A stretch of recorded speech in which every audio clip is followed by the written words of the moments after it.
কালি প্ৰধানমন্ত্ৰী ডাঙৰীয়া দেশবাসীক সম্বোধন কৰি তেওঁ কয় যে তেল কমকৈ খাব লাগে কাৰণ তেল যদি কমকৈ খায় দেশভক্তি এটা উদাহৰণ হৈ পৰিব।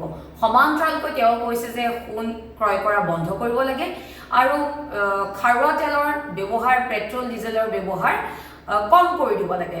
এক প্ৰকাৰ ব্যৱহাৰ নকৰিলেও ভাল হয়। এতিয়া কথা হৈছে প্ৰথম কথা যেতিয়া মানুহ এজনৰ বেমাৰ হয় সেই বেমাৰী মানুহজনে বেমাৰ ভাল কৰিবলৈ হলে ঔষধ খাব লাগিব নে অস্ত্ৰোপচাৰ কৰিব লাগিব নে কবৰস্থান যাব লাগিব প্ৰথম কথা।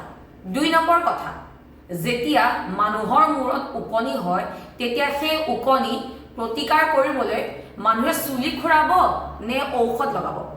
এতিয়া কথা হৈছে যে প্ৰধানমন্ত্ৰী ডাঙৰীয়াই যে কৈছে তেল কমকৈ খাব লাগে, আচলতে প্ৰধানমন্ত্ৰী ডাঙৰীয়াই ক'ব লাগিছিল যে তেল কমকৈ খোৱাৰ কথা বাদ দি ক'ব লাগিছিল যে মদ খোৱাটো বন্ধ কৰি দিয়ক সংসাৰ বাচিব, কিন্তু প্ৰধানমন্ত্ৰী ডাঙৰীয়াৰ পৰা এনেধৰণৰ কথা আশা কৰিব নোৱাৰি।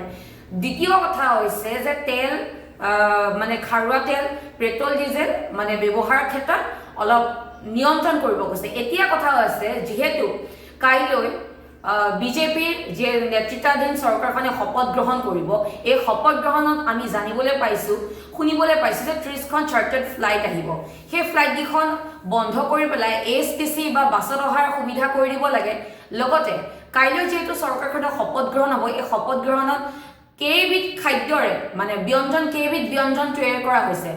নৰ্মেলি যদি প্ৰধানমন্ত্ৰী ডাঙৰীয়াৰ কথা যদি আমি ধৰো তেনেহ'লে ঘৰৰ পৰাও শপত গ্ৰহণ অনুষ্ঠানটো ব্যয়বহুলভাৱে নকৰি শপত গ্ৰহণ অনুষ্ঠানটো কাইলৈ ভিডিঅ' কনফাৰেন্সৰ জৰিয়তেও দেখোন আয়োজন কৰিব পাৰিলেহেঁতেন, তেতিয়া পেট্ৰল ডিজেলৰো খৰচ নহ'লেহেঁতেন। আৰু প্ৰধানমন্ত্ৰী ডাঙৰীয়া প্ৰথমে আপুনি আদৰ্শ দেখুৱাওক, প্ৰথমে আপুনি আৰম্ভ কৰক, তেল খোৱাটো কমাই দিয়ক, পেট্ৰল ডিজেল কেনেদৰে হ্ৰাস কৰিব লাগে সেইখিনি ৰাইজক জনাই দিয়ক। আপুনি দেখোন 3 লাখ টকীয়া মাছৰুম খায়, সেই 3 লাখ টকীয়া মাছৰুম খোৱা বন্ধ কৰক। দিনটোত 3-4 যোৰ কাপোৰ সলায়, লাখ টকীয়া কাপোৰ সলায়, সেয়া সলোৱা বন্ধ কৰি দিয়ক। আপোনাৰ 1000 কোটি টকীয়া বিমানখন বিক্ৰী কৰি দিয়ক। আপোনাৰ 1.5 লাখ টকীয়া যিযোৰ ছানগ্লাছ পিন্ধে সেইযোৰ বিক্ৰী কৰি দিয়ক। লগতে আপুনি 1.5 লাখ টকীয়া যিটো কলম ব্যৱহাৰ কৰে সেইটো কলম বৰ্জন কৰি পেলাই 10 টকীয়া কলম ব্যৱহাৰ কৰক। সমান্তৰালকৈ এতিয়া এনেকুৱা লাগিছে যে দেশবাসী আপোনালোক ঘৰৰ পৰা ওলাব নালাগে, এতিয়া আমাৰ হৈ কাম কৰিব বিশ্বগুৰুৱে। এতিয়া দেশবাসীয়ে সোণ ক্ৰয় কৰিব নালাগে, ৰাইজৰ হৈ সোণ কেৱল ক্ৰয় কৰিব নেতা পালিনেতা বিজেপিৰ মন্ত্ৰী বিধায়কসকলে।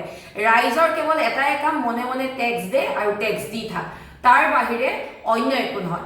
আৰু লগতে এতিয়া এইখন চৰকাৰে যে কৈছে তেল কমকৈ খাব লাগে, খাৰুৱা তেল পেট্ৰল ডিজেলৰ অলপ ব্যৱহাৰত চাই চিন্তি ব্যৱহাৰ কৰিব লাগে। চৰকাৰী নেতা পালিনেতা বিধায়কবিলাকে যিবিলাক গাড়ী ব্যৱহাৰ কৰে সেইবিলাক গাড়ী বৰ্জন কৰিব লাগে, ইন'ভা বৰ্জন কৰিব লাগে। লগতে তেওঁলোকে ASTCত অহা যোৱা কৰিব লাগে। লগতে মন্ত্ৰী বিধায়কসকল সাংসদসকলৰ পেঞ্চনো বৰ্জন কৰিব লাগে। আৰু মন্ত্ৰী বিধায়কসকলে যিবোৰ সুবিধা পায় চৰকাৰী, যেনে ধৰক চিকিৎসা, বিনামূলীয়া বিজুলী, এইবিলাক সকলো বন্ধ কৰিব লাগে। তেতিয়া আমি ভাবিম যে হয় তেওঁলোকে সঁচা কথা কৈছে। সাধাৰণ ৰাইজক ইমান অত্যাচাৰ কিয়? এতিয়া সোণ ক্ৰয় কৰা বন্ধ কৰিব দিছে, কিন্তু এটা সময় এনেকুৱা আছিল মানুহে সোণ ক্ৰয় কৰি ৰাখিছিল, বিপদ আপদৰ কাৰণে সেই সোণখিনি বিক্ৰী কৰি পেলাই মানুহে বিপদৰ পৰা উদ্ধাৰ হৈছিল। কিন্তু বৰ্তমান বিশ্বগুৰুৰ নেতৃত্বত এতিয়া আমি সোণ ক্ৰয় কৰিবলৈ ৰাইজক মানা কৰিছে। এতিয়া কথা হৈছে যে প্ৰধানমন্ত্ৰী ডাঙৰীয়াই যি ধৰণে তেওঁ দেশবাসীক সম্বোধন কৰিছে আৰু তেল কমকৈ খাবলৈ কৈছে, খাৰুৱা তেল পেট্ৰল ডিজেল ব্যৱহাৰ হ্ৰাস কৰিব কৈছে, এতিয়া আপোনালোকে নিদৰ্শনটো দাঙি দেখুৱাওক, তেতিয়া ভাল পাম। আপুনি দেখোন বিদেশত 12 মাহত 15টা দিন বিদেশতে থাকে আৰু আমাক এটা দিন বিদেশলৈ যাবলৈ মানা কৰিছে।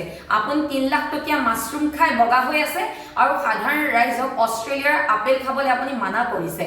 আপুনি নিজে সকলো চখ পূৰণ কৰিব, সাধাৰণ ৰাইজক সকলো চখ পূৰণ কৰাৰ পৰা আঁতৰাব বিচাৰিছে। এতিয়া কথা হৈছে প্ৰত্যেকজন নাগৰিকে নিজৰ কষ্ট উপাৰ্জিত ধনেৰে চৰকাৰক টেক্স দি আছে।